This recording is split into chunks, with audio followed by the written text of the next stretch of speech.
ఆయుర్వేదం ప్రకారం మనం ఎప్పుడూ ఆపకూడని 5వది స్నీజింగ్ లేదా తుమ్ములు.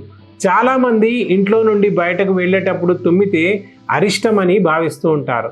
మీ ఇంట్లో కూడా మీ అమ్మ, అమ్మమ్మ లేదా నాన్నమ్మ ఇలా అంటుంటారు. ఒకవేళ ఎస్ అయితే కామెంట్లో చెప్పండి. కానీ తుమ్ములు సప్రెస్ చేయడం వల్ల అది నెమ్మదిగా మీ శరీరానికి అలవాటుగా మారుతుంది.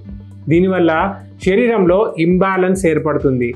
ఫలితంగా మెడపై ఒత్తిడి కలిగిస్తుంది మరియు తలనొప్పి ఏర్పడుతుంది. అలాగే ఇంద్రియాలలో నీరసం వస్తుంది. ఎల్లప్పుడూ అలసిపోయినట్లు అనిపిస్తుంది.